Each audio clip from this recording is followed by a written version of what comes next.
नमस्कार। आज महाराष्ट्र देख रहे हैं आप और मैं हूं आपके साथ आशीष प्रमोद गोस्वामी। तो विधानसभा के विपक्ष के नेता देवेंद्र फडणवीस ने राज्य सरकार को चेतावनी देते हुए कहा है कि ओबीसी को अपना राजनीतिक आरक्षण वापस नहीं मिल जाता तब तक स्थानीय निकाय चुनाव नहीं होंगे।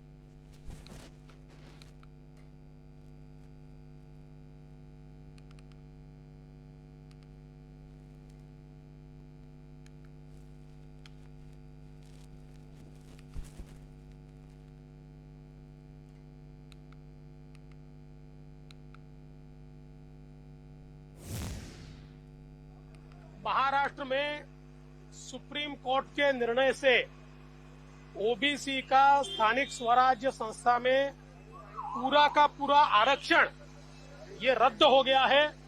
एक भी जगह ओबीसी के लिए बाकी नहीं है और इसलिए हमने ये मांग की है कि सुप्रीम कोर्ट ने जो ट्रिपल टेस्ट बताई है उसको पूरा करके ओबीसी का आरक्षण वापस करना चाहिए। इसमें पॉलिटिकल बैकवर्डनेस का इंपेरिकल इंक्वायरी करने को सुप्रीम कोर्ट ने कहा है, जो अगले 2-3 महीने में हो सकती है। जो हमारा स्टेट बैकवर्ड क्लास कमीशन है, उस कमीशन की ये जिम्मेदारी है, उसको रिसोर्सेज दिए जाने चाहिए और ये अगर किया जाता है तो कोर्ट ने आरक्षण का जो सेक्शन है उसको स्ट्राइक डाउन नहीं किया, उसको रीड डाउन किया है। ये ट्रिपल टेस्ट पूरे किए बराबर हमारे ओबीसी समाज को पॉलिटिकल आरक्षण महाराष्ट्र में वापस मिल सकता है और इसलिए हमने मांग की है। ये उधर आदित्य ठाकरे ने कोरोना की तीसरी लहर को लेकर चिंता व्यक्त की है। आदित्य ठाकरे ने कहा है कि जिस तरह से लोग सड़कों पर और सार्वजनिक जगहों पर भीड़ कर रहे हैं और नियमों का लोग उल्लंघन कर रहे हैं, इससे तीसरी लहर का खतरा बढ़ सकता है। चिंता है कि जैसे हम सब घूमने लगे हैं, जब सब साथ में आने लगे हैं, तो जो दक्षता लेनी है, जो भी एक प्रिकॉशन लेने, मास्क हो या सोशल डिस्टेंसिंग हो, वो करना बहुत ही जरूरी है, क्योंकि अर्थचक्र जो है वो चलना जरूरी है। वो अगर चले तो सबको एक राहत मिलेगी, लेकिन कोविड अगर बढ़ता गया तो फिर तकलीफ की बात बढ़ती। तो महाराष्ट्र में शिवसेना और बीजेपी के बीच तनाव बढ़ गया है। इसके बावजूद शिवसेना सांसद संजय राउत ने कहा है कि हम अभी भी भाजपा के साथ एक वैचारिक बंधन से जुड़े हुए हैं और वो बंधन है हिंदुत्व का। हमारे साथ मुकाबला करना नामुमकिन है। आप करते रहिए, ये आपका फ्रस्ट्रेशन है, वैफल्य मराठी में बोलते हैं उसको, ये आपका फ्रस्ट्रेशन है। आप इस तरह से मत निकालिए। आप अगर विपक्ष के नेता हो, विपक्ष पार्टी आपकी है, आप कुछ विधायक काम करिए देश के लिए और महाराष्ट्र के लिए। इस प्रकार की जो भाषा का इस्तेमाल आप बार बार करते हो, ये क्या पॉलिटिक्स करने का भी एक तरीका है। हम सब पॉलिटिक्स में है, हम सब पब्लिक लाइफ में है, हम एक दूसरे के ऊपर टीका टिप्पणी आरोप प्रत्यारोप करते हैं। डेमोक्रेसी में ये सब चलता है हिंदुस्तान। महाराष्ट्र में मुख्यमंत्री उद्धव ठाकरे को थप्पड़ मारने की बात कहने के चलते गिरफ्तार हुए केंद्रीय मंत्री नारायण राणे ने जमानत पर रिहा होकर जन आशीर्वाद यात्रा दोबारा शुरू कर दी है। बीते मंगलवार को ही उन्हें महाराष्ट्र पुलिस ने गिरफ्तार कर लिया था। उन्होंने शुक्रवार को सिंधुदुर्ग से अपनी यात्रा को फिर से आगाज किया। सुबह रत्नागिरी पहुंचे राणे ने अपने कार्यक्रम की शुरुआत मराठा राजा छत्रपति शिवाजी की मूर्ति पर माल्यार्पण करके किया। इस मौके पर राणे ने कहा कि यहां कोकण में बाढ़ या चक्रवात के कारण जो नुकसान हुआ उसमें लोगों को मदद मिली कि नहीं, ये पूछने में यह आया हुआ है कि इस दरमियान जो घटना घटी उसके संदर्भ में मुझे कुछ नहीं कहना। मैं कोई गुनाह नहीं किया, मैंने इन्हें सत्ता की मस्ती आई है, उसी के चलते मुझ पर कार्रवाई हुई।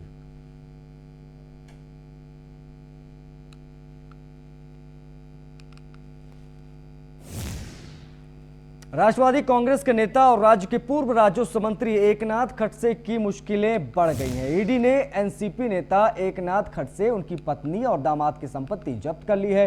ईडी की ओर से जब्त की गई संपत्ति करीब 5 करोड़ 73 लाख रुपए की है। जब्त की गई संपत्ति में लोनावला में एक बंगला, जलगांव में 3 लैंड पार्सल और महाराष्ट्र के जलगांव जिले में 3 फ्लैट शामिल हैं। ये संपत्तियां तीनों आरोपियों यानी एकनाथ खडसे, मंदाकिनी खडसे और गिरीश चौधरी के नाम दर्ज हैं। ईडी पिछले कुछ दिनों से एकनाथ खड़से और उनके परिवार वालों से पूछताछ कर रही थी। एक मामले में ईडी ने खड़से के दामाद को गिरफ्तार किया था। उसके बाद एकनाथ खड़से के खिलाफ ये बड़ी कार्रवाई की गई है।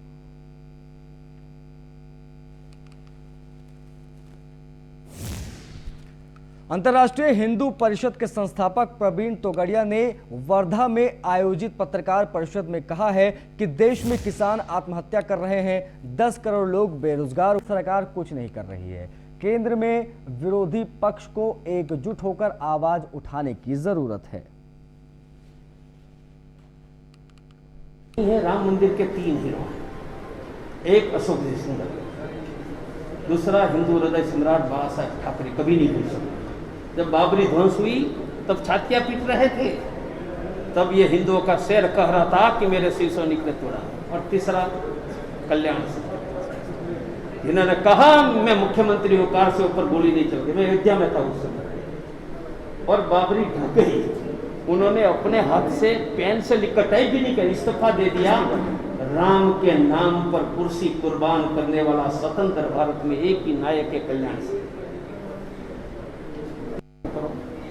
दूसरा विचार का नियंत्रण, जनसंख्या नियंत्रण, ये विचार का मानिए 3 पर प्रतिबंध लगा, और यह नहीं करोगे तो जैसे पाकिस्तान के तबलीगी मदरसा के छात्रों को शस्त्रों की ट्रेनिंग मिली, अमेरिका हिल गया, हमारे नजदीक में तो महाराष्ट्र के नासिक और औरंगाबाद जिले के किसान इन दिनों टमाटरों के दामों को लेकर परेशान हैं। थोक विक्रेताओं की कम खरीद दरों के विरोध में किसानों ने नागपुर मुंबई राजमार्ग के किनारे कई टन टमाटर फेंक दिए। औरंगाबाद जिले के गंगापुर तालुका के किसान टमाटर से लदी ट्रैक्टर ट्रॉली लेकर सुबह लासूर स्टेशन पहुंचे और टमाटर को राजमार्ग के किनारे फेंक दिया।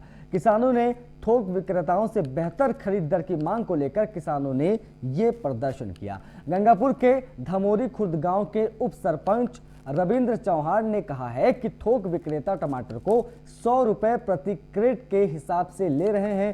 क्रेट लगभग 25 किलो का होता है। यह एक बहुत बड़ा नुकसान है।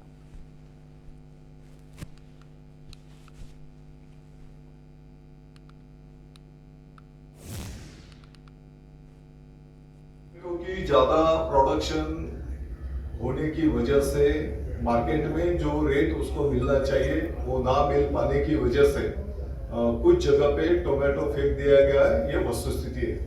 सरकार इसके ऊपर पूरा ध्यान दे रही है और मैं समझता हूँ आने वाले एक 5-8 दिन के अंदर थोड़ा रेट बढ़ने की उम्मीद है। टोमेटो अफगानिस्तान के काबुल एयरपोर्ट पर मिलिट्री गेट के पास सीरियल ब्लास्ट की घटना सामने आने के बाद मुंबई पुलिस ने सुरक्षा व्यवस्था कड़ी कर दी है।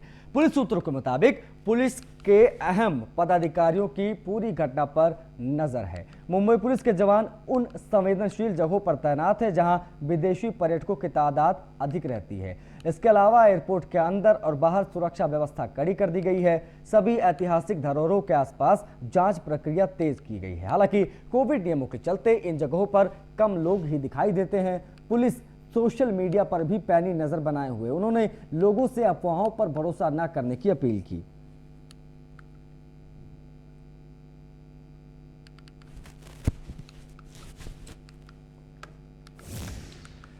तो देश की आर्थिक राजधानी यानी मुंबई के सेंट जोसेफ स्कूल एवं अनाथालयों में कोरोना बम फूट गया है। यहाँ के 95 बच्चों में से 22 कोरोना पॉजिटिव पाए गए हैं। मुंबई मनपा प्रशासन ने इसकी पुष्टि भी की है। मुंबई मनपा की ओर से बताया गया है कि 24 अगस्त को इस अनाथालय में कैंप लगाकर कोरोना टेस्ट किया गया था। इस दौरान 95 बच्चों में से 22 की रिपोर्ट 25 अगस्त को पॉजिटिव पाई गई। कोरोना पॉजिटिव पाए गए बच्चों में 4 की उम्र 12 वर्ष से कम होने की वजह से उन्हें नायर अस्पताल के पेडियाट्रिक केयर सेंटर में रखा गया है। इसके अलावा 18 बच्चों को रिचर्डसन एवं क्रूड्स कोविड केयर सेंटर में रखा गया है। इन 18 कोरोना पॉजिटिव बच्चों में से 12 की उम्र 18 वर्ष और 6 बच्चे 18 साल से अधिक उम्र के हैं। मुंबई मनपा प्रशासन ने सभी बच्चों की तबीयत स्थिर होने की जानकारी दी है।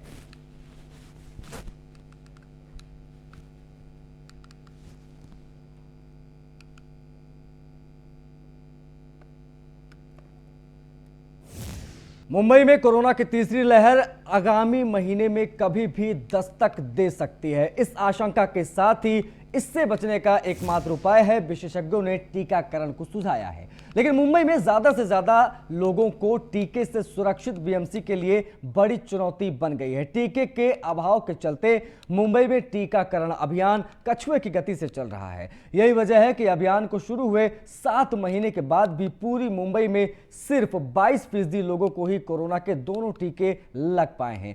16 जनवरी से मुंबई में टीकाकरण अभियान की शुरुआत की गई। पहले हेल्थ केयर, फिर फ्रंट लाइन और इसके बाद आम लोगों के विभिन्न वर्गों का टीकाकरण शुरू किया गया। महज 1 महीने में पूरी मुंबई को कोरोना का दोनों टीका लगाने का दावा करने वाली बीएमसी 7 महीनों में भी टीकाकरण पूरा नहीं कर पाई। अब बीएमसी कमिश्नर ने नवंबर में पूरे मुंबई का टीकाकरण करने का दावा किया है, लेकिन उससे पहले तीसरी लहर आने की आशंका विशेषज्ञों ने जता दी है।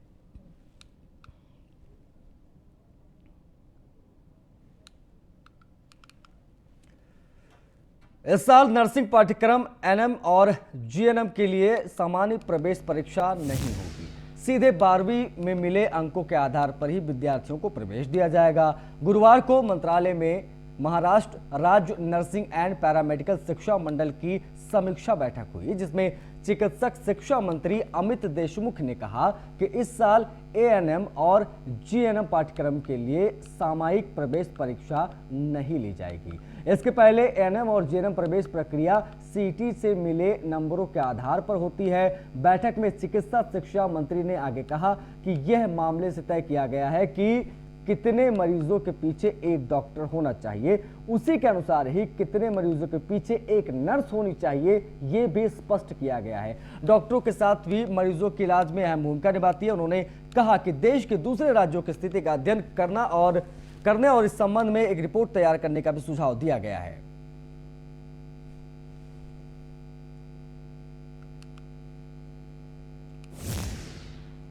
देश का पहला मेट्रो कॉरिडोर मुंबई के करीब ठाणे में समुद्र पर तैयार किया जा रहा है। मेट्रो के जरिए ठाणे को भिवंडी से कनेक्ट करने के लिए कसेली से करीब समुद्र पर मेट्रो मार्ग बनाने की शुरुआत हो गई है।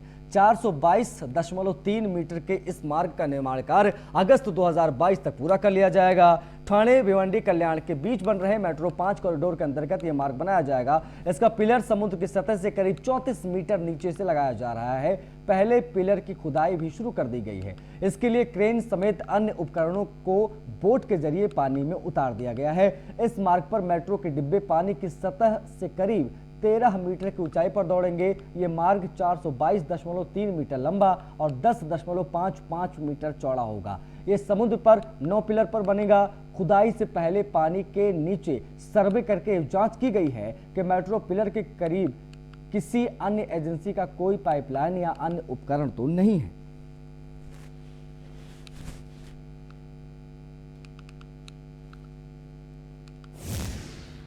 उधर सिडको प्रशासन की ओर से लॉटरी विजेताओं को घर की चाबी दी जा रही है। सिडको प्रशासन ने 2000 लोगों को घर की चाबी सौंप दी है, जबकि दिवाली तक 7000 लोगों को कब्जा देने की योजना बनाई गई है।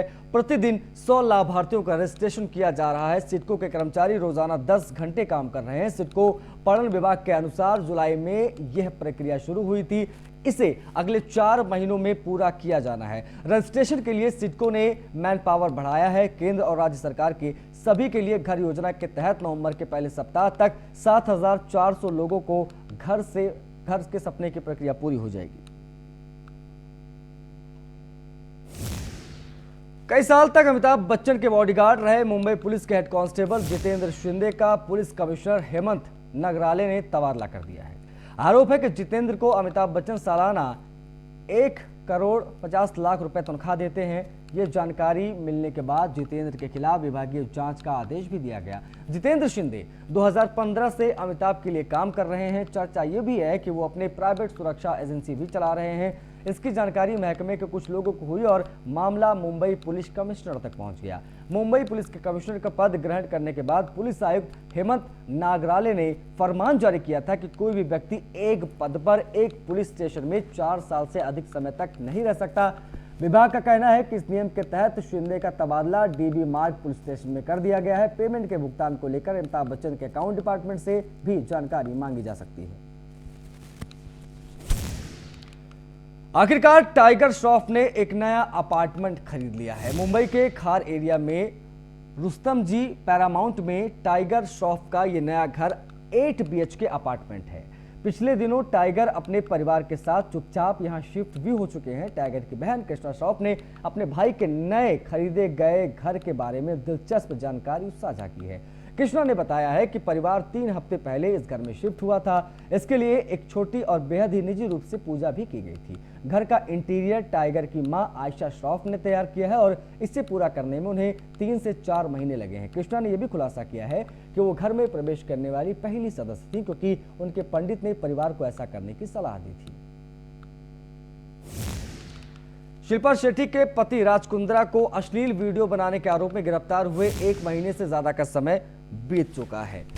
राज इस समय जेल में है और शिल्पा अब खुद को संभालने में लगी हुई। उन्होंने काम पर भी वापसी कर ली है और खुद को मजबूत बनाने के लिए बहुत कोशिशें कर रही हैं। शिल्पा शेट्टी आजकल सोशल मीडिया पर काफी एक्टिव रही हैं। हाल ही में उन्होंने एक किताब से सोफी लॉरेन का कोट शेयर किया है।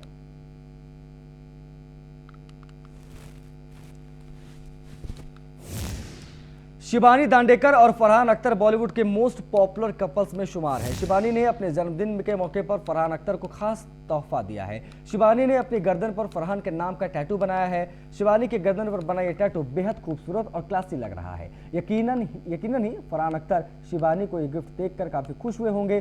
शिबानी और फरहान के रिश्तों को 3 साल हो गए हैं। दोनों काफी अच्छी बॉन्डिंग शेयर करते हैं।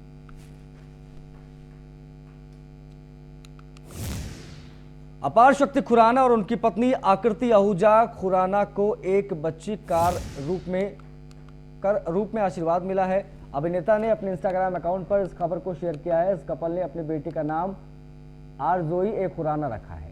बता दें कि कुछ दिनों पहले अपार शक्ति ने अपनी पत्नी के गोद भराई का एक मनमोहक वीडियो शेयर किया था, जिसमें पूरा परिवार एक साथ आकर आकृति को खुशी के मौके पर आशीर्वाद देने के लिए आया था और माता पिता बनने वाले जोड़े को ढेर सारी शुभकामनाएं दी थी। वाहेगुरु के आशीर्वाद से खुशी पूरी तरह से उनके जीवन पर हावी हो गई है, क्योंकि दंपति दुनिया के सबसे खुश माता पिता हैं और पूरा खुराना कबीला अपने सबसे कम उम्र के सदस्य के आने के बाद खुश है और जश्न में डूबा हुआ है। अपार शक्ति और आकृति ने सितंबर 2014 में शादी की थी। एक हफ्ते के आखिरी कारोबारी दिन आज 27 अगस्त को गिरावट के साथ कारोबार की शुरुआत हुई, लेकिन सेंसेक्स और निफ्टी ने बेहतरीन रिकवरी की। सेंसेक्स और निफ्टी में आज 0.41% की उछाल रही। सेंसेक्स आज 56,100 और निफ्टी 16,700 के पार बंद हुए।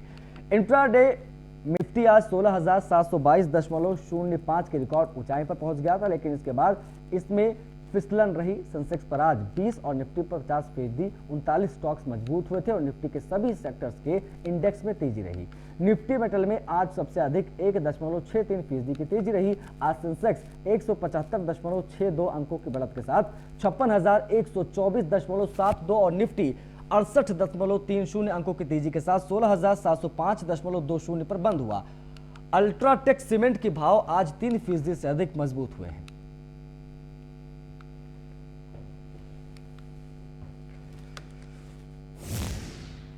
इसी के साथ इस बुलेटिन में फिलहाल इतना ही। नमस्कार।